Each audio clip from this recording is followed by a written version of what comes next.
नमस्कार दोस्तों, स्वागत है आपका हमारे YouTube चैनल पर। दोस्तों, अगर आप अपने जीवन में आने वाली समस्याओं से हमेशा परेशान रहते हैं, तो आप इस चैनल को सब्सक्राइब कर लीजिए, क्योंकि इस चैनल के माध्यम से आपको सभी प्रकार के समस्याओं का समाधान दिया जाएगा।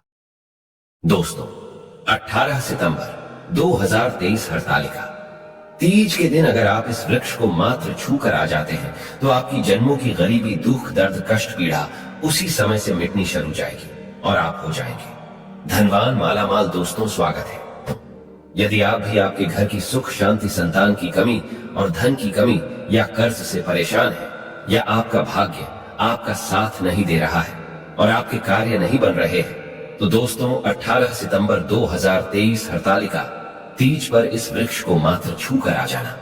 उसके बाद आप देखेंगे कि कुछ ही दिनों में आपकी सभी समस्याओं का हल संपूर्ण रूप से हो जाएगा।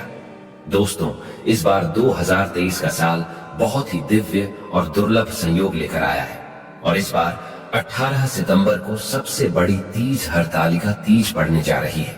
और दोस्तों, इस दिन राजयोग काल सर्पदोष के साथ साथ धन लक्ष्मी योग भी बन रहा है, जिस वजह से इस तीज का बहुत अधिक महत्व बढ़ गया है। इसलिए दोस्तों, वीडियो को आखिर तक जरूर देखें और अगर आप भी अपने जीवन में महादेव की कृपा पाना चाहते हैं, तो वीडियो को लाइक करके कमेंट में हर हर महादेव लिखना ना भूलें। दोस्तों, भाद्रपद महीने के शुक्ल पक्ष की तृतीया तिथि को हरतालिका तीज का व्रत रखा जाता है। धार्मिक कथाओं के अनुसार माता पार्वती ने भगवान शंकर को पति स्वरूप में पाने के लिए इस दिन से ही तप की शुरुआत की थी। उनके कठोर तप से प्रसन्न होकर भगवान शंकर ने उन्हें आशीर्वाद दिया था, जिसके फल स्वरूप माता पार्वती ने उन्हें पति स्वरूप में प्राप्त किया। यही वजह है कि कुंवारी लड़कियां भी मनचाहे वर के लिए इस व्रत को रखती हैं। दोस्तों, देवी पार्वती ने कुंवारी अवस्था में इस व्रत को किया था, इसलिए इस व्रत को सुहागिन महिलाओं के साथ साथ कुंवारी कन्याएं भी अच्छे वर की प्राप्ति के लिए रखती है। यह व्रत निर्जला रखा जाता है, निराहार रखा जाता है। सभी सुहागिन महिलाएं इस दिन अपने पति की लंबी आयु की कामना से और अखंड सौभाग्य के लिए इस व्रत को रखती है। इस दिन मां पार्वती और शंकर की पूजा की जाती है। सुहागिन महिलाओं के अलावा जो कुंवारी कन्याएं हैं, वह भी इस दिन मनचाहा वर पाने के लिए निर्जला इस व्रत को विधि विधान से रख सकती है। 18 सितंबर को हरतालिका तीज की पूजा की शुभ मुहूर्त इस प्रकार है। सुबह का शुभ मुहूर्त रहेगा सुबह 6:07 से लेकर 8:24 तक। इस बीच में आपको राहु काल के समय का त्याग करना है। इसके अलावा सुबह 9:11 से लेकर 10:43 तक आप पूजा कर सकते हैं। दोपहर की पूजा का मुहूर्त प्रारंभ होगा दोपहर 3:19 से शाम 7:51 तक रहेगा। इसके अलावा प्रदोष काल का समय रहेगा शाम 5:39 से लेकर 7:09 तक। शाम को प्रदोष काल में की गई पूजा भगवान शिव और देवी पार्वती बहुत जल्दी स्वीकार करती है, इसलिए प्रदोष काल में आप पूजा जरूर करें। व्रत पारणा का यानी व्रत खोलने का शुभ मुहूर्त रहने वाला है 19 सितंबर मंगलवार की सुबह 6:18 से लेकर 8:02 के अंदर। आपको ध्यान रखना है कि हमेशा अगले दिन सूर्योदय के बाद ही व्रत खोलना चाहिए और व्रत खोलते समय आप लिक्विड चीजों का, पानी का या जूस का सेवन जरूर करें। उसके बाद ही कोई अन्य पदार्थ खाएं। दोस्तों, हमारे हिंदू धर्म में वृक्षों को देव स्वरूप कहा गया है और इन वृक्षों में स्वयं भगवान महादेव और नारायण वास करते हैं। और आज मैं आप लोगों को उन पावन वृक्ष के बारे में बताऊंगा जिनको इस हरतालिका तीज के दिन छू लेने मात्र से आपकी जन्मों जन्मों की गरीबी मिट जाएगी। क्योंकि दोस्तों, ये ऐसे वृक्ष हैं जो देव वृक्ष कहे गए हैं या देवी स्वरूप कहे गए हैं। दोस्तों, हमारे धर्म शास्त्र में इन पेड़ पौधों को देवता मानकर हम इनकी पूजा करते हैं और हमें इनकी पूजा करनी भी चाहिए, क्योंकि साइंस भी कहता कि पेड़ पौधे मनुष्य को बिना किसी स्वार्थ के वायु प्रदान करते हैं और सभी प्रकार के जितने भी नकारात्मक चीजें होती है उसे अपने अंदर ये स्वयं सोख लेते हैं और हमें ताजगी प्रदान करते हैं। दोस्तों, पेड़ पौधे स्वयं तेज धूप में तपते हैं, लेकिन मनुष्य को शीतल छाया प्रदान करते हैं। तो दोस्तों, इस समय कुछ ऐसे पेड़ पौधे हैं जो हमारे धर्म शास्त्र में कहे गए हैं कि इनको छूने मात्र से व्यक्ति के बंद किस्मत के ताले खुल जाते हैं और व्यक्ति का सौभाग्य चमक जाता है। दोस्तों, हमारे धर्मशास्त्र में पेड़ पौधों को बहुत ही गुणकारी कहा जाता है। अनेक बीमारियों का उपचार पेड़ पौधों में छुपा है, जड़ी बूटी में छुपा है। और भगवान श्री कृष्ण ने गीता में स्वयं कहा है कि वृक्षों में मैं स्वयं पीपल का वृक्ष हूं।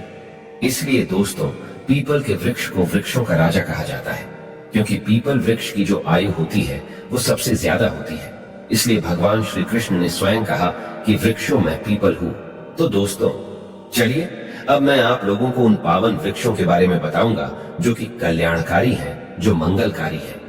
अगर आप इन वृक्ष को छू लेते हैं इस हरतालिका तीज के दिन, तो आपकी गरीबी तो मिटेगी ही मिटेगी, साथ ही आपके जीवन से परेशानियां भी खत्म हो जाएंगी, क्योंकि यह जो पेड़ पौधे हैं ये चेतना युक्त हो जाते हैं, यानी कि इस दिन इनमें चेतना आ जाती है। और हरतालिका तीज के दिन स्वयं भगवान विष्णु जी इन वृक्षों में वास करते हैं। इस वजह से इनमें शक्ति आ जाती है और ये पेड़ पौधे जागृत अवस्था में आ जाते हैं। दोस्तों, इस समय इन पेड़ पौधों को मात्र जाकर छू दें।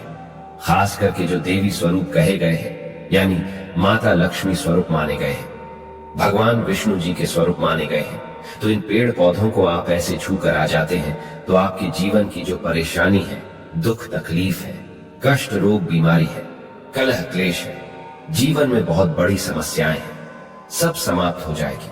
तो दोस्तों, आज आप लोगों को कुछ ऐसे वृक्ष के बारे में बताऊंगा जो देव वृक्ष कहे गए हैं। वीडियो को ध्यान से देखना। अगर आज की वीडियो मिस कर दिए तो फिर सारी जिंदगी आपको पछताना पड़ेगा, क्योंकि इस समय हरतालिका तीज का पावन पर्व है और यह एक ऐसा समय होता है जो बहुत ही कल्याणकारी, बहुत ही मंगलकारी दिन होता है। सभी ग्रहों को एकत्रित करके सभी ग्रहों को सपोर्ट दिलाता है, कुंडली को मजबूत कराता है, गरीबी को समाप्त करता और आप अपनी आंखों से देखते हैं गरीबी को मिटते हुए। दोस्तों, मैं जिन वृक्षों के बारे में बात करने वाला हूं, ये सारे वृक्ष आपको आपके घर के आसपास बहुत ही आसानी से मिल जाएंगे। दोस्तों, सबसे पहला जो वृक्ष है, जिस वृक्ष के बारे में मैं बात करने वाला हूं, वह है केले का वृक्ष। जी हाँ, केले का वृक्ष आपके घर के आसपास मिल जाएगा। इसमें स्वयं भगवान विष्णु जी, माता लक्ष्मी जी वास करती है। दोस्तों, आपको इसे खासकर हरतालिका तीज के दिन, चाहे गुरुवार के दिन हो, किसी भी दिन आप इस वृक्ष को छू कर आ जाए तो जीवन के कष्ट मिटाते हैं, तत्काल गरीबी मिटती है और सुख समृद्धि की प्राप्ति होती है। धन वैभव से आपका घर भर जाता है। आपके घर में तेजी से धन आने का स्रोत नजर आने लगते हैं। रुका हुआ व्यापार चलने लगता है। बंद पड़ी किस्मत भी साथ देना शुरू कर देती है और भाग्य आपका 7वें आसमान पर रहता है। बंद किस्मत के ताले खुल जाते हैं। जीवन में सफलता आपको जरूर प्राप्त होती है।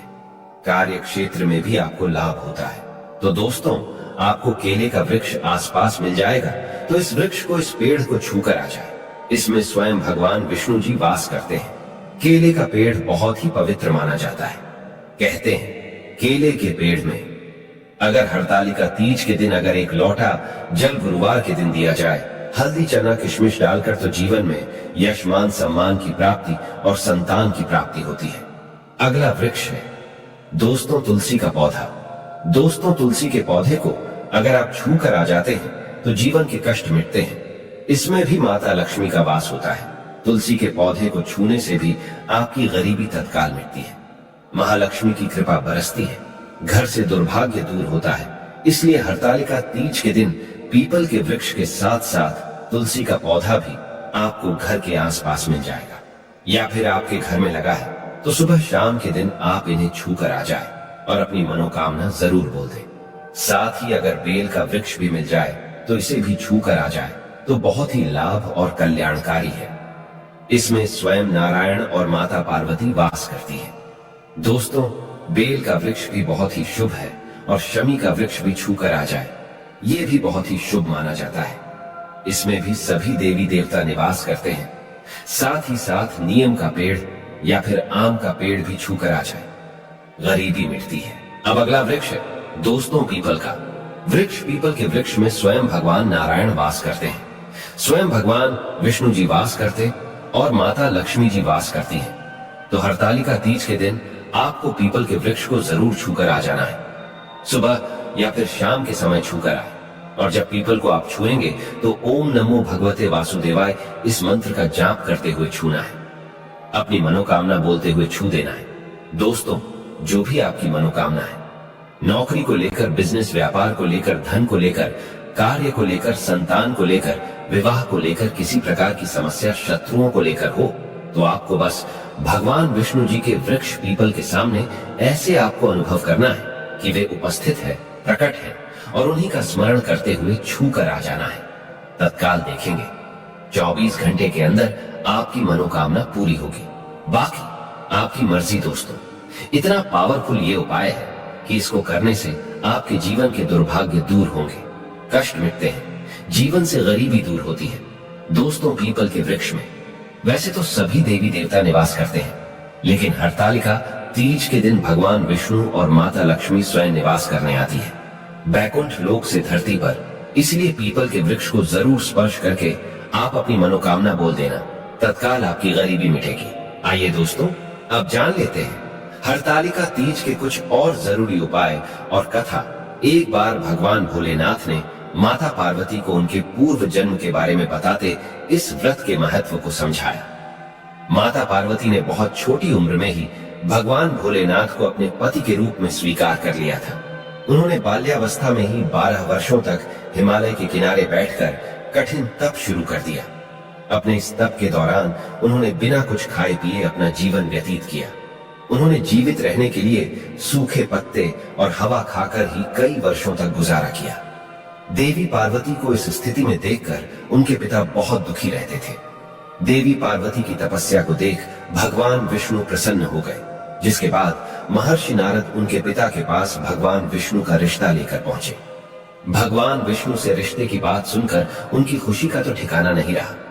उन्होंने एक बार में ही स्वीकृति में हामी भर दी। जब माता पार्वती को इस बारे में ज्ञात हुआ तो उन्हें बहुत दुख हुआ, और ये सारी बात सुनते ही वह बहुत जोर जोर से रोने लगी और जीवन कहने लगी। ये देखकर उनकी सखी को आश्चर्य हुआ कि वे स्वयं नारायण से विवाह होने पर इतनी दुखी क्यों हैं।